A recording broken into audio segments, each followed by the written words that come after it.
नमस्कार।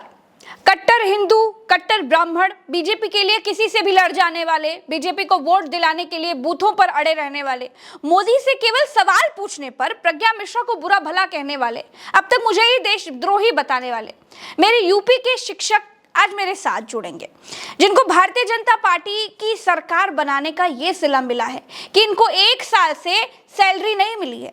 गोदी मीडिया इनकी आवाज उठाता नहीं है क्योंकि सरकार उनके आगे बिस्किट फेंकना बंद कर देगी। विपक्ष इनकी आवाज उठाएगा नहीं क्योंकि ये उनके किसी काम के नहीं है। लेकिन मैं कहां जाऊं? सच्ची पत्रकार होने का धर्म समझ लीजिए या फिर यूपी के लोगों के लिए मेरा मुंह समझ लीजिए। लाख गालियां खाऊंगी लेकिन यूपी के पीड़ित लोगों की आवाज जरूर उठाऊंगी, चाहे वो जिस भी खेमे के हों। दोस्तों, 20-25 जिलों से आए हुए बीजेपी के कट्टर समर्थक तदर्थ शिक्षक पिछले 15 दिनों से लखनऊ में मुख्यमंत्री योगी आदित्यनाथ जी के घर से कुछ ही दूरी पर हजरतगंज में धरने पर बैठे हैं। ये लोग सुबह शाम मुख्यमंत्री योगी आदित्यनाथ जी की आरती उतारते हैं। ये लोग अपने आप को ये समझाते हैं कि मुख्यमंत्री तक अभी तक इनकी बात नहीं पहुंची है। जब इनकी पीड़ा मुख्यमंत्री जी तक पहुंचेगी तो मुख्यमंत्री उनकी समस्या सुनने भागे चले आएंगे, क्योंकि इनको ये विश्वास है कि इन लोगों ने अब तक बीजेपी की विचारधारा को आगे बढ़ाने के लिए पान की दुकान, नुक्कड़, चौराहा, चौक, गली, मोहल्ला कुछ भी बाकी नहीं छोड़ा। हर आदमी को अपनी बातों से सरकार की महानता बताकर उसको समझाया है। मैंने खुद स्वयं इन शिक्षकों की बात सरकार को टैग करके उनको बताई है। एक नहीं, दर्जन भर से ज्यादा इन शिक्षकों के वीडियोस मैंने सरकार को भेजे हैं, लेकिन सरकार इन शिक्षकों की बात आते ही रेत में मुंह डालकर बैठ जाती है। आप लोग कहेंगे कि मुद्दा महाराष्ट्र का चल रहा है जी, उस पर बात करिए, मोदी जी पर बात करिए, अमेरिका पर बात करिए, उनकी गारंटी पर बात करिए, मणिपुर पर बात करिए, फ्रांस पर बात करिए, लेकिन मैं इन पर बात भी नहीं कर सकती। मेरे यूपी के लोग तकलीफ में हैं और मैं उनको छोड़कर किसी और मुद्दे पर बात करूं, अभी तो ये मुमकिन नहीं है। मैंने योगी आदित्यनाथ जी, उनके ऑफिस और योगी सरकार में हर जगह ये बात पहुंचा दी है कि शिक्षक धरने पर हैं। शिक्षक धरना दे रहे हैं, भूख हड़ताल तक कर रहे हैं, 15 दिन हो गए। शिक्षक से ज्यादा आपके पदाधिकारी लोग धरने पर हैं, आपके बूथ अध्यक्ष टाइप के लोग धरने पर हैं, आपके जिला पंचायत सदस्य टाइप के लोग धरने पर हैं। वो शिक्षक धरने पर हैं जिन्होंने आपकी सरकार बनाई, जिन्होंने ये सोचकर सरकार को वोट दिया और वोट दिलवाया कि जब बीजेपी आ जाएगी तो राष्ट्र निर्माण होगा, जब बीजेपी आ जाएगी तो इनकी सुनी जाएगी, हिंदू उत्थान में इनका भी कल्याण हो जाएगा। लेकिन क्या हुआ? भक्त बनने का नतीजा क्या हुआ आपके सामने? अभी मैं लाइव इनसे बात भी करूंगी। मैं गोदी मीडिया तो हूं नहीं कि अपना मुंह फेर लूं, इधर का हो या उधर का हो, मुझे आवाज तो उठानी ही है। मुझे पत्रकारिता का दायित्व तो निभाना ही है भाई। मैं भी इनकी बात नहीं उठाऊंगी तो कौन उठाएगा? मैं पिछले कई दिनों से योगी आदित्यनाथ जी के ऑफिस और योगी आदित्यनाथ जी को स्वयं ट्वीट कर रही हूं, लेकिन किसी को कोई फर्क नहीं पड़ रहा है। सरकार को अपने नागरिकों की पीड़ा से कोई फर्क नहीं पड़ता। एक जवाब देने की जरूरत नहीं समझी जा रही है, लेकिन वही योगी आदित्यनाथ जी का ऑफिस एक नकली विदेशी के ट्वीट पर रिप्लाई करता है, योगी जी को दंगा नियंत्रण करने वाला बताता है। दोस्तों, लोगों ने मुख्यमंत्री चुना है, लोगों ने। योगी आदित्यनाथ जी के ऑफिस ने रैपिड एक्शन फोर्स की सरकार नहीं बनाई है। लोग अपने राजा से दुख, दर्द, तकलीफ सब कुछ कहना चाहते हैं, अपनी तकलीफ बताना चाहते हैं। दंगा रोकने का तमगा दिखाने से प्रजा सुखी नहीं हो जाएगी भाई। प्रजा का ध्यान रखना है तो पालक बनना पड़ेगा। सरकार ने शिक्षकों को कोई रिप्लाई नहीं दिया है, लिहाजा शिक्षक धरने पर बैठे हुए हैं। अब भूख हड़ताल तक शुरू हो गई है। विदेशी नकली आदमी के ट्वीट पर तुरंत रिप्लाई कर देने वाले यूपी के मुख्यमंत्री के दफ्तर से अब तक शिक्षकों के लिए तो कोई ट्वीट नहीं आया है। बीजेपी के राज में बीजेपी समर्थक ये शिक्षक मेरे साथ लाइव हैं। आप देखिए, इनको बीजेपी का भक्त बनकर आखिर क्या मिला, बीजेपी का पुजारी बनकर आखिर क्या मिला, राष्ट्रवाद की बड़ी बड़ी बातें करके इनको क्या मिला? 1 साल से सैलरी तो मिली नहीं है, एक आश्वासन तक तो मिला नहीं है। इन शिक्षकों की कैमरे की क्वालिटी पर आप बिल्कुल मत जाइएगा, क्योंकि महंगा फोन और महंगा कैमरा उन लोगों ने खरीद लिया जिन्होंने हिंदू हिंदू कहकर इनका वोट लिया और राष्ट्रवाद के झूठे भाषण देकर इनसे इनकी रोटी छीन ली। तमाम पार्टी वाले इनको दंग बोलते हैं, हमें तो नहीं बोलते हैं, लेकिन ऐसे कार्यकर्ताओं को दंग बोला करते हैं क्योंकि इन्होंने पार्टी के लिए काम किया है।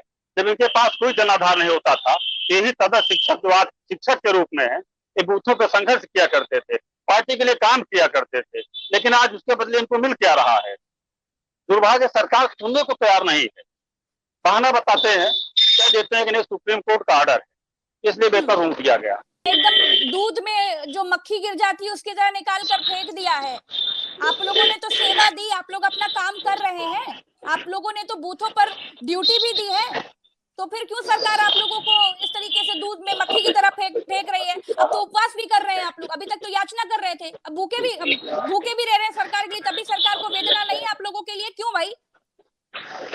मैडम, बड़ा दुर्भाग्य है कि आज की डेट में इस उत्तर प्रदेश की सरकार में नौकरशाह हावी है। अब 15 दिन हो गए हैं, मायने रखता है, चलिए एक दिन बात नहीं पहुंच पा रही है, 2 दिन बात नहीं पहुंच पा रही है, 15 दिन हो गए हैं, आप लोग रोज मुख्यमंत्री जी की आरती उतार रहे हैं। राजमणि जी, इतनी देर में, इतने दिनों में तो स्वयं भगवान विष्णु उतर आते और वरदान दे देते अपने भक्तों को।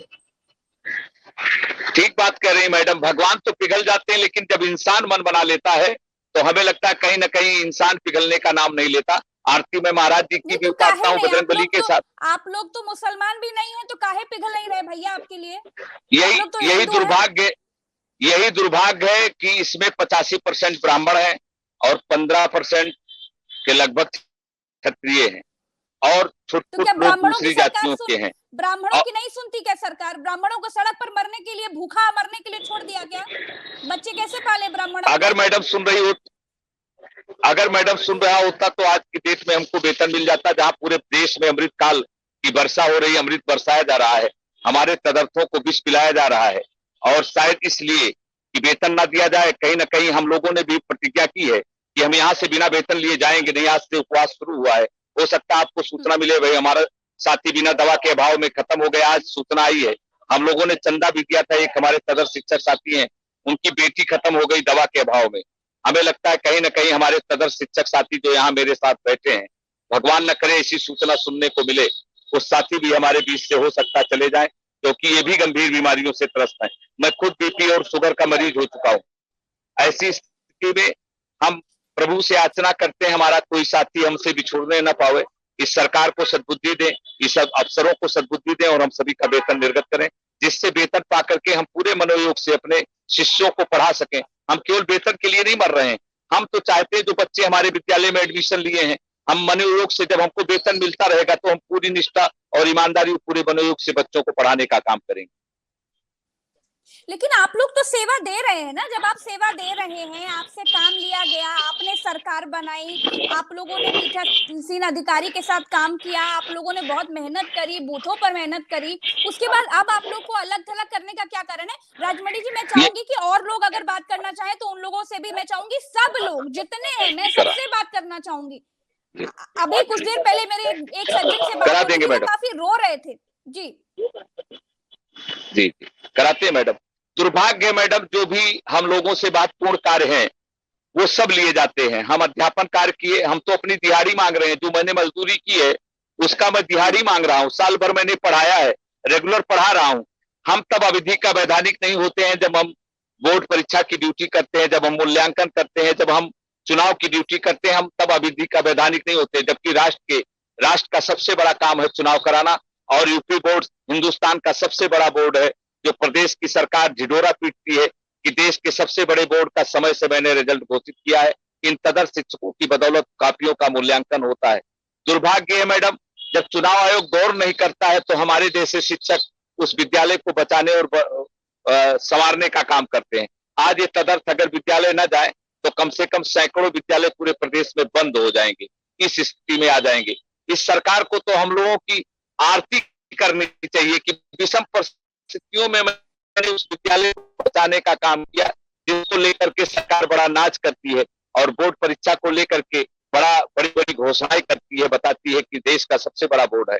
लेकिन हम कहीं न कहीं दुर्भाग्यशाली हैं कि इतनी मेहनत और इतना परिश्रम करने के बाद राष्ट्र को बनाने के लिए, बच्चों के भविष्य को बनाने के लिए हम लोगों ने 7-7 साल 6-6 साल बिना वेतन के भी पढ़ाया है।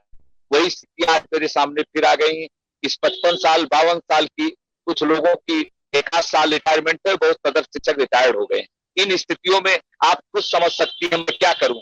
हम फल के ठेले लगाएं या चाय बेचें या पकौड़े तले, इसके अलावा मेरे पास कोई दूसरा विकल्प नहीं है। हम इसलिए प्रभु के सामने याचना के रूप में अपना कार्यक्रम चला रहे थे कि हे बजरंगबली, हमारे मुख्यमंत्री जी तक हमारी बात पहुंचाइए, क्योंकि सरकार के जो अफसरान है वो हमारी बातों को उल्टा पहुंचाते हैं। इसलिए हमने याचना का कैसे कार्यक्रम पहुंचाया रखा। जाए, और कैसे आपको पहुंचाया हम बहुत जाए बताइए। आपकी बात सरकार तक पहुंच गई है, पहुंच चुकी है आपकी बात, लेकिन क्या कारण है कि आपकी बात सरकार सुनने को राजी नहीं है, आपकी ओर देखने को राजी नहीं है, इसकी मुझे गारंटी नहीं है, लेकिन मुझे इस बात की जरूर गारंटी है कि आपकी बात सरकार तक पहुंची हुई है।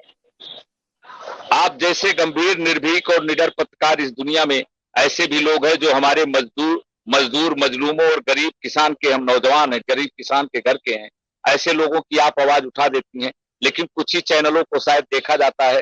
अब आप कहती हैं तो मैं मान लेता हूं, लेकिन हमको ये विश्वास है कहीं ना कहीं हो सकता है महाराज जी ने अभी हमारी बात सुन नहीं पाई। ये आपका सुनेंगे तो जरूर। आपको ऐसा लग रहा है नहीं सुनी है, मुझे विश्वास है कि सरकार तक आपकी बात पहुंच गई है, लेकिन अब मैं चाहती हूं कि सरकार अब आकर के आपके लिए कुछ ना कुछ जरूर बोले, इसीलिए मैं लगातार आप लोगों की बात सरकार तक पहुंचा रही हूं। मैं चाहूंगी और लोग अगर अपनी बात रखना चाहें तो। अभी थोड़ी देर पहले कुछ लोग काफी भावुक थे, रो रहे थे, मैं उनसे बात करना चाहूंगी। थैंक यू मैडम, हम सुन रहे थे।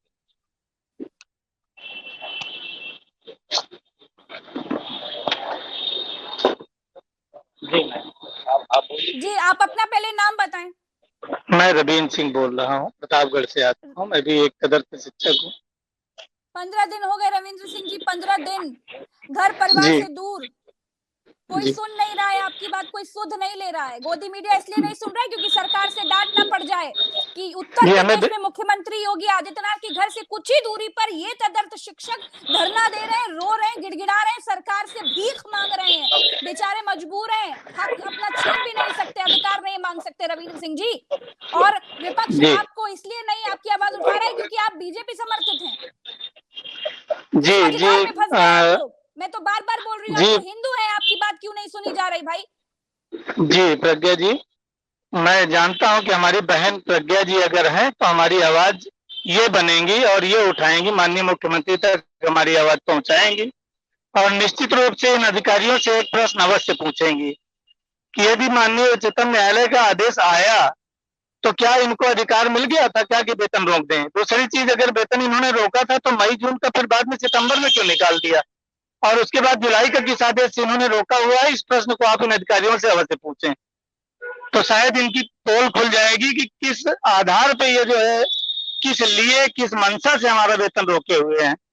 और यही बात माननीय मुख्यमंत्री जी तक जिस दिन पहुंच जाएगी, निश्चित रूप से माननीय मुख्यमंत्री जी हम लोगों के वेतन को दिलवाने का कार्य करेंगे और इनको भी इनके स्थान तक पहुंचाने का कार्य करेंगे, ये विश्वास हमको है।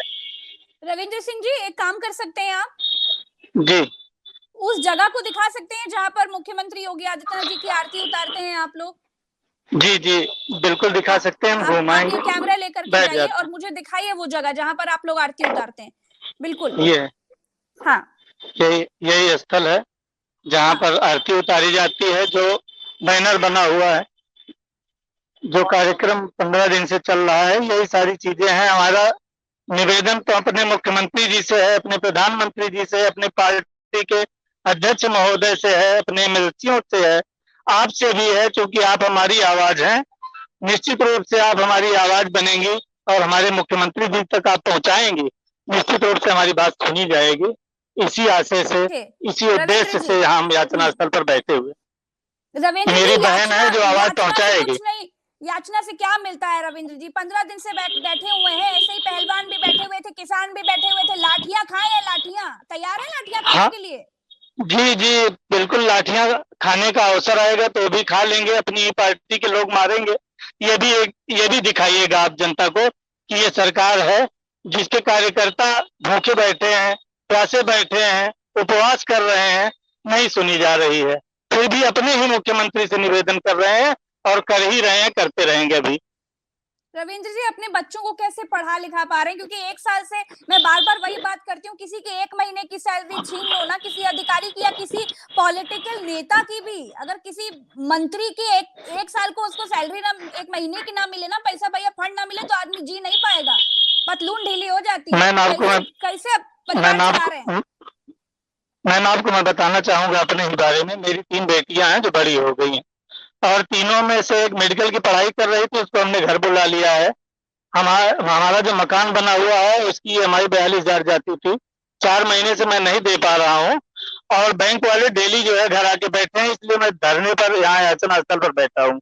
मैं तब तक घर नहीं जाऊंगा जब तक यहाँ वेतन निर्गत नहीं हो जाता है। कभी न कभी तो हमारी सरकार हमारी बात सुनेगी। इस विश्वास के साथ मैं उपवास करता रहूंगा और मुझे विश्वास है कि आप मेरी आवाज बनेंगे और मुख्यमंत्री जी से हमारे प्रश्नों को करेंगे। महिलाएं तो अभी घर चली गई क्योंकि काम शाम को उन्हें घर जाना होता है।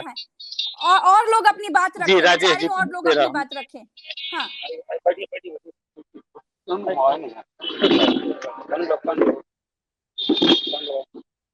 राजेश जी, आवाज आ रही है आपको? मुझे लग रहा है नेटवर्क का बहुत इशू है, बारिश हो रही है, भयानक मौसम खराब है, लेकिन आप लोग अभी तक पहुंचे और हम एक बार करके किसी तरह अपना जीवन यापन कर रहे हैं।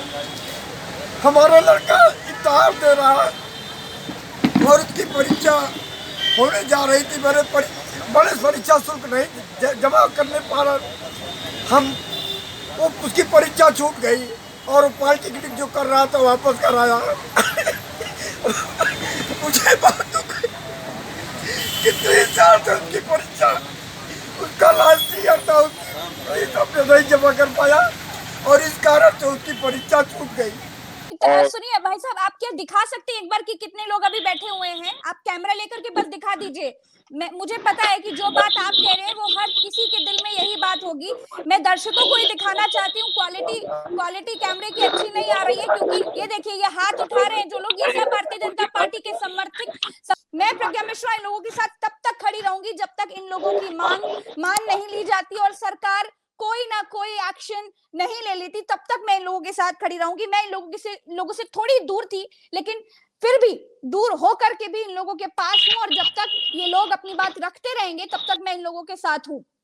मैं प्रज्ञा मिश्रा आपको दिखा रही हूं कि लखनऊ में मुख्यमंत्री योगी आदित्यनाथ जी के घर से कुछ ही दूरी पर क्या हो रहा है। देखते रहिए। नमस्कार।